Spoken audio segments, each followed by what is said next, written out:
नमस्कार, आप देख रहे हैं अपना सबसे पसंदीदा और दमदार शो बंदे में है दम और मैं हूं आपके साथ श्वेता झा। एक बार फिर लेकर एक बेहद खास शख्सियत का दमदार सफरनामा। इस बार जिस शख्सियत का बेमिसाल सफरनामा लेकर हम हाजिर हुए हैं, उनसे 9 दिन की उसने पदयात्रा कर सनातन एकता का ऐतिहासिक अलग पूरे देश में जगा दिया है।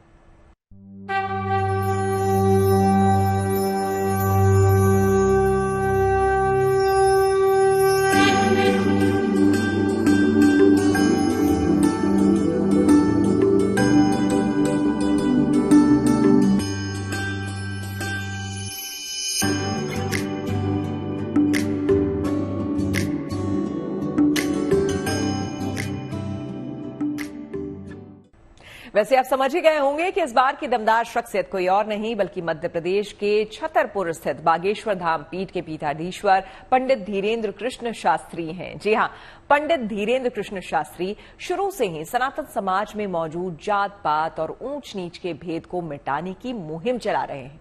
लेकिन 21 से 29 नवंबर के बीच 9 दिवसीय पदयात्रा कर उन्होंने जातिगत भेदभाव के खिलाफ गजब की चेतना पूरे देश में जगा दी है। पंडित धीरेन्द्र कृष्ण शास्त्री की पदयात्रा सनातन एकता के लिए मील का पत्थर साबित होगी, इसमें कोई संदेह नहीं है।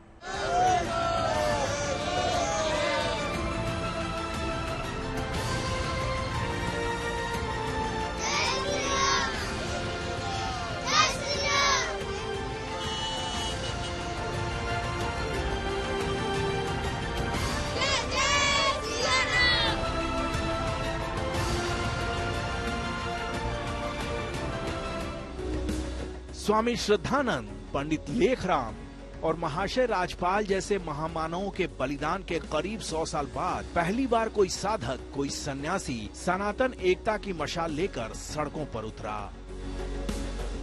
ये साधक सन्यासी कोई और नहीं बल्कि मध्य प्रदेश के छतरपुर जिले में स्थित बागेश्वर धाम पीठ के पीठाधीश्वर पंडित धीरेन्द्र कृष्ण शास्त्री हैं।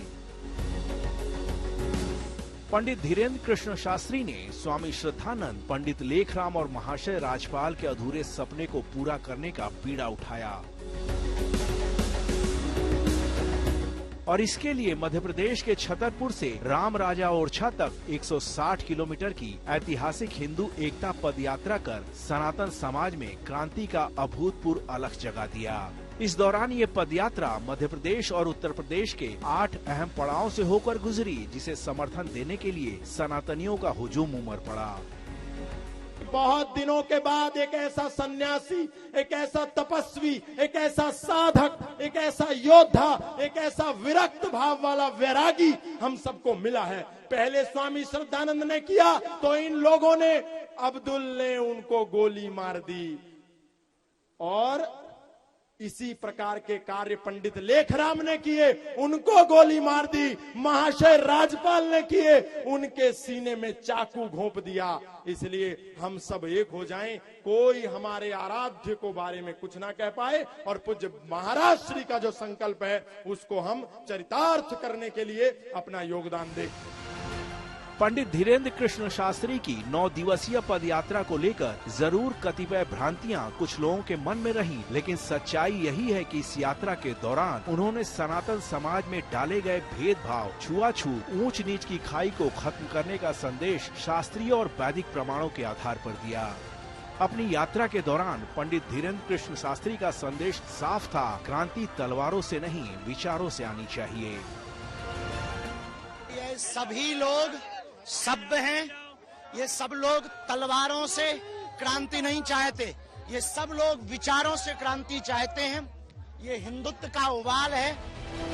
दरअसल वर्णाश्रम में बटे सनातन समाज को अपने तुच्छ स्वार्थों की खातिर पहले फिरंगियों ने और उसके बाद राजनीतिक दलों ने छेपों के माध्यम से ऊंच नीच में बांटा और इस भेद को और गहरा करने के लिए तरह तरह के नैरेटिव गढ़े। सनातन के विभाजन के लिए गढ़े ऐसे ही नैरेटिव को धीरेन्द्र शास्त्री ने अपनी यात्रा के दौरान एकता के नारों से पाटने की सार्थक कोशिश की। यात्रा के दौरान सनातन एकता को लेकर तरह तरह के नारे, स्लोगन्स दिए गए। 9 दिवसीय हिंदू एकता पदयात्रा के दौरान बागेश्वर सरकार ने ठाना है, भारत को भव्य बनाना है, भेदभाव और छुआछूत को देखो अब जड़ से मिटाना है। सोए हुए हिंदुओं को जगाना है, जात पात को मिटाना है। समाज जगाओ, भेदभाव मिटाओ, जात पात से तोड़ो नाता, सबके दिल में हो भारत माता। हिंदू, हिंदी और हिंदुस्तान सब मिल करें देश का ध्यान। इस धरती से अपना नाता, हम सबकी है भारत माता जैसे नारे फिजाओं में गूंजते रहे। इतना ही नहीं, इस दौरान पंडित धीरेन्द्र कृष्ण शास्त्री ने एकजुट रहने और धर्मांतरण न करने की शपथ भी लोगों को दिलवाई।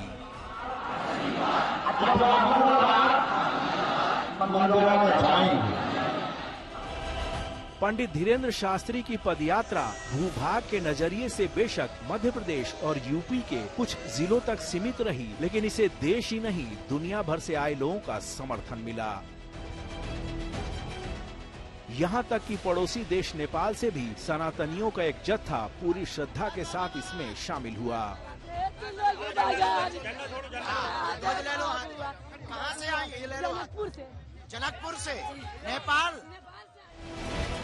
21 नवंबर को बागेश्वर धाम से जब इस पदयात्रा का आगाज हुआ तो किसी को उम्मीद नहीं थी कि इस तरह का व्यापक जन सैलाब इस यात्रा में उमड़ेगा। लेकिन ये पदयात्रा जैसे जैसे आगे बढ़ी, इसका दायरा व्यापक होता चला गया। आलम ये हो गया कि आम सनातनियों के साथ ही हर क्षेत्र के बड़े बड़े सेलिब्रिटीज इसमें शामिल होने लगे और पंडित धीरेन्द्र कृष्ण शास्त्री को उनकी इस नेक मुहिम को समर्थन देने की दुहाई देने लगे। बॉलीवुड स्टार संजय दत्त से लेकर महाबली खली तक इस यात्रा में शामिल होकर पंडित धीरेन्द्र कृष्ण शास्त्री का हौसला बढ़ाते दिखे। कमाल तो ये है कि धीरेन्द्र शास्त्री की इस यात्रा का समर्थन बीजेपी नेताओं ने तो किया ही, इसमें उमड़े अपार जनसमूह को देखकर कुछ कांग्रेसी नेताओं का भी मन परिवर्तन हो गया। हैरानी तो तब हुई जब मध्य प्रदेश के पूर्व मुख्यमंत्री दिग्विजय सिंह के विधायक बेटे जयवर्धन सिंह भी पदयात्रा में शामिल होकर पंडित धीरेन्द्र शास्त्री के सामने नतमस्तक नजर आए। सदैव बागेश्वर धाम महाराज का आशीर्वाद रहा है मेरे ऊपर, और जो वे ये कार्य कर रहे हैं सनातन धर्म के लिए कर रहे हैं और हम सब उनके साथ खड़े हैं। ये पंडित धीरेन्द्र कृष्ण शास्त्री की शख्सियत का असर है कि उनकी पदयात्रा का आह्वान सुनकर राजनेता से लेकर अभिनेता तक और साधु संत से लेकर समाज सुधारक तक सब उनकी पदयात्रा में शामिल होने को अपना सौभाग्य बताने लगे।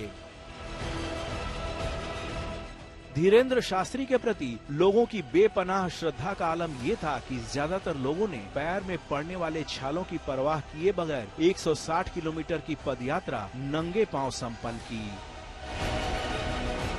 छाले तो पंडित धीरेन्द्र कृष्ण शास्त्री के पांव में भी पड़े, लेकिन इसकी परवाह किए बगैर वे भी हर दिन पैदल करीब 20 किलोमीटर तक चलते रहे और लोगों से आपसी भेदभाव, वैमनस्य, ईर्ष्या, द्वेष मिटाकर एकजुट होने की अपील करते रहे।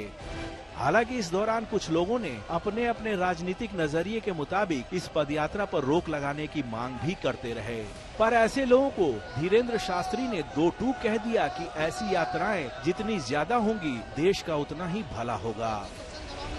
यात्राएं देश भर में होगी तो माहौल सही होगा और उनसे हम यही कहेंगे, हम नहीं रोकेंगे।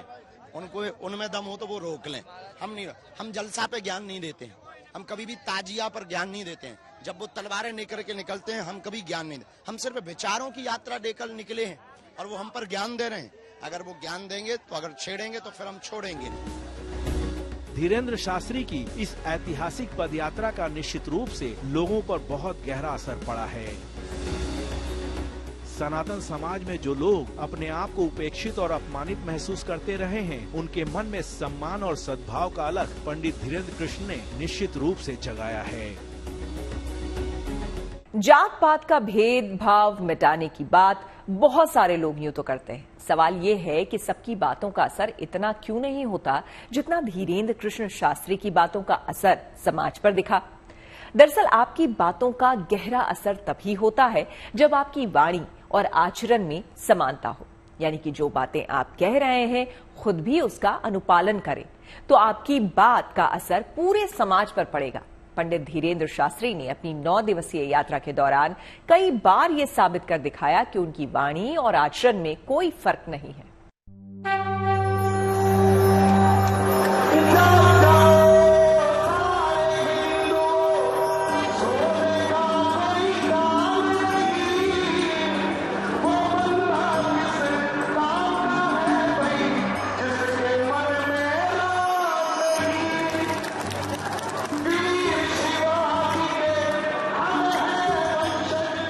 15वीं शताब्दी के युगातीत निर्गुण संत कबीरदास ने करीब 600 साल पहले समाज में पनप रहे जात पात और ऊंच नीच के भेद के खिलाफ ये कहते हुए एल्गार किया था कि जाति पाति पूछे ना कोई, हरि को भजय सो हरि का होई। दरअसल कबीर अहम ब्रह्मास्मि और तत्वमसि की गूढ़ आध्यात्मिक वैदिक स्थापनाओं के अनुभूति जन्य संत थे। इसीलिए उनकी तात्विक वाणी का असर उस जमाने में भी बहुत ज्यादा हुआ। तब लोग धर्म और मजहब की तंग संकुचित विचारधाराओं से निकलकर कबीर के अनुयायी बनने लगे। अगर आपकी वाणी आपके आचरण की अनुगामी होगी तो आपकी बातों का असर दूर तलक होगा। पंडित धीरेन्द्र कृष्ण शास्त्री की हिंदू एकता पदयात्रा की अभूतपूर्व कामयाबी में इस वैदिक दर्शन की झलक आप पा सकते हैं।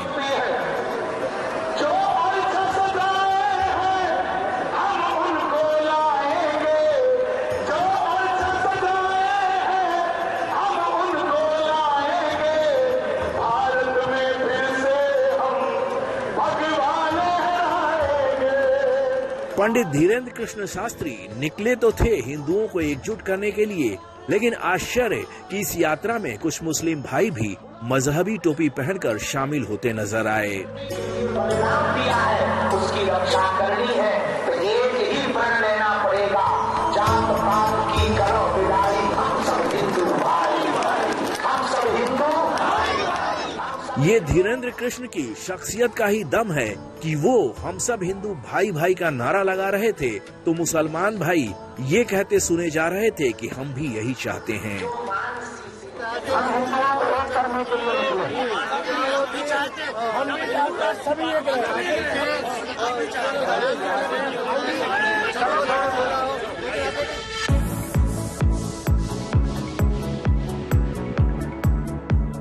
हिंदुस्तान वो पवित्र धरती है जहां से निकलकर सर्वे भवन्तु सुखिना और वसुधैव कुटुम्बकम का सद्भावनापूर्ण पावन संदेश पूरी दुनिया में फैला।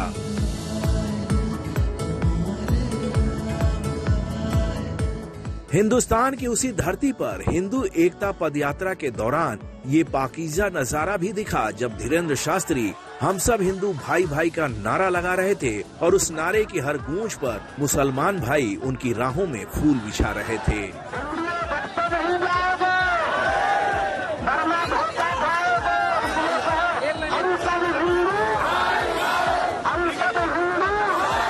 इस सादगी पे कौन न मर जाए ऐ खुदा, लड़ते हैं और हाथ में तलवार भी नहीं। दरअसल जब भावनाएं पवित्र होती हैं तो शब्द की सत्ता सजदे में आ जाती है। इसमें कोई संदेह नहीं कि हिंदू एकता पदयात्रा के सूत्रधार धीरेन्द्र कृष्ण शास्त्री के आचरण में संयम, संवेदना, सद्भावना, संस्कार और सदाचार का अक्स लोगों को दिखा। इसलिए 9 दिन तक अपार जनसमूह उमड़ने के बाद भी किसी तरह की कोई अप्रिय घटना नहीं हुई। हालांकि एक हादसा जरूर हुआ। इंसान सुविधाओं का नहीं बल्कि स्नेह और सम्मान का भूखा होता है। स्नेह और सम्मान मिले तो दुनिया का हर ऐश्वर्य वो छोड़ने को तैयार हो जाएगा। पंडित धीरेन्द्र कृष्ण शास्त्री ने अपनी 9 दिवसीय यात्रा के दौरान जमकर प्रेम और स्नेह लुटाया। यही वजह है कि लोगों को एकता के सूत्र में बांधने की उनकी मुहिम भी रंग ला रही है। अब सवाल ये है कि क्या है उस बागेश्वर पीठ का इतिहास, जिसके पीठाधीश्वर बनकर पंडित धीरेन्द्र कृष्ण शास्त्री आध्यात्मिक दुनिया के सरताज बन गए हैं। खुद धीरेन्द्र शास्त्री के मुताबिक इस पीठ का इतिहास 320 साल पुराना है। उनके मुताबिक गौ हत्या और इसके पाप से बर्बाद हुए एक राजवंश की कथा भी इससे जुड़ी हुई है और इसके मूल में है वो सन्यासी बाबा जिसका जिक्र धीरेन्द्र शास्त्री लगातार करते हैं। सीताराम हनुमान, सीताराम हनुमान, सीताराम हनुमान, सीताराम हनुमान, सीताराम हनुमान, सीताराम हरि बोल, सीताराम हनुमान, सीताराम हनुमान, सीताराम हनुमान, सीताराम हनुमान, सीताराम हनुमान। जय हो हनुमान जी। पंडित धीरेन्द्र कृष्ण शास्त्री की बेपनाह बुलंदी मन में कौतूहल पैदा करती है। जिसका परिवार एक होता है उसके सातों वार बढ़िया गुजर जाते हैं। आखिर कैसे बागेश्वर धाम पिछले कुछ वर्षों में लोगों की आस्था का अलौकिक केंद्र बन गया।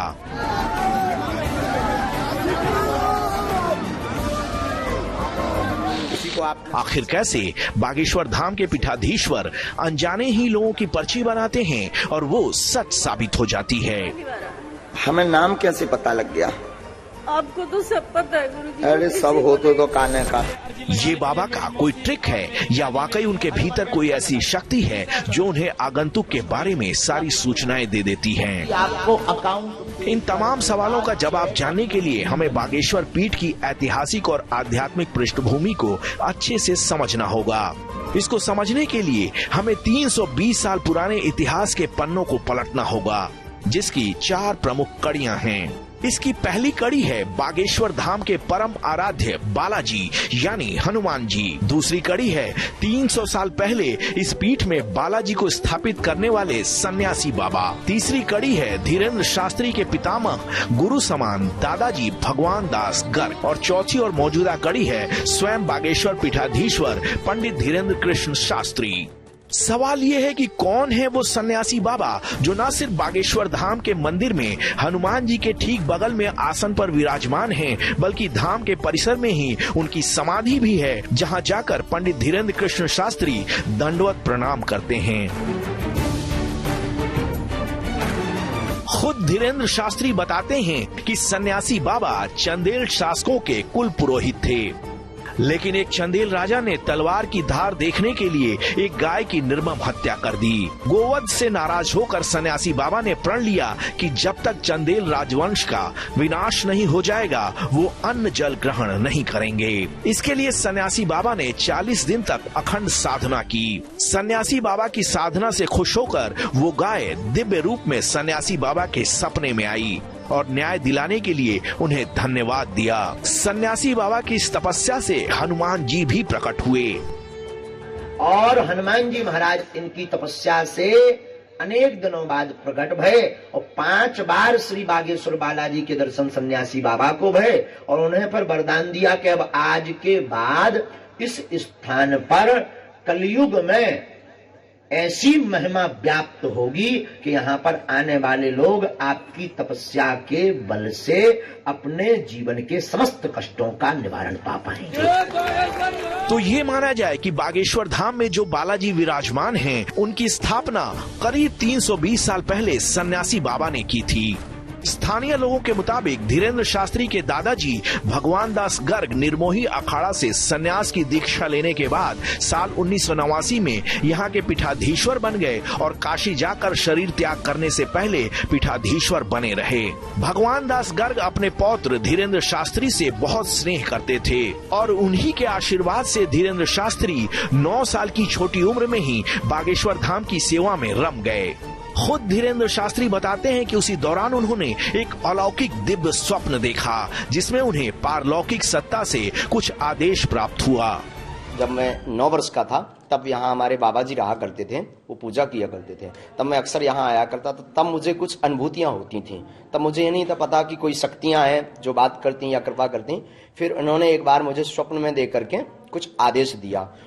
उन आदेशों पर चल करके मैंने आज जो भी आप सबके सहयोग से कृपा प्राप्त करके जो भी बागेश्वर धाम की कृपा हुई, तो लोगों के साध्य कष्टों के निवारण, मुझे पता भी नहीं कोई आता है और जब भी शनिवार का संबंध होता है या अन्य दिनों में कहीं भी जाते हैं, बागेश्वर धाम का नाम लेते हैं, और कोई भी व्यक्ति आता है तो बस वो पहले से ही बता देते हैं कि इनकी ये परेशानी है, इस कारण से ये परेशान है, ऐसे ऐसे ये प्रश्न करेंगे। बहुत कम लोग जानते हैं कि उसी दौरान धीरेन्द्र शास्त्री ने 1 महीने का अज्ञातवास भी किया था। धीरेन्द्र शास्त्री उस अज्ञातवास की पुष्टि तो करते हैं, लेकिन उस दौरान मिली सिद्धियों, अनुभूतियों को बताने से परहेज करते हैं। इनका रात्रि में आदेश लगा था श्री राम महायज्ञ के बीच में कि अब आप 1 माह की अज्ञातवास साधना करेंगे जो पांडवों ने की थी, लोक जन कल्याण देश हित के लिए, ताकि भारत देश हमारा विश्व गुरु बने और सबका कल्याण हो। और दरबार में आने वाले जितने भी हजारों श्रद्धालु आप बाहर देख रहे होंगे, खूब लोग आए होंगे, उन सबका कल्याण हो गए। उन सबके कल्याण के लिए अज्ञातवास साधना हमने की। तो क्या ये माना जाए कि धीरेन्द्र कृष्ण शास्त्री का आज जो जलवा जलाल, ऐश्वर्य, मान सम्मान दिख रहा है, उसके पीछे उनकी अज्ञात साधनाओं की शक्ति काम कर रही है? आपको ये जानकर हैरानी होगी कि धीरेन्द्र कृष्ण शास्त्री पिछले साल जून में जब इंग्लैंड के दौरे पर गए तो लंदन में उनका अभूतपूर्व स्वागत किया गया। इतना ही नहीं, इंग्लैंड में उन्हें world book of Europe, world book of London और संत शिरोमणि अवार्डों से सम्मानित किया गया। तो बंदे में है दम में इस बार आपने पंडित धीरेन्द्र कृष्ण शास्त्री के जीवन से जुड़े कुछ छुए अनछुए पहलुओं को जाना।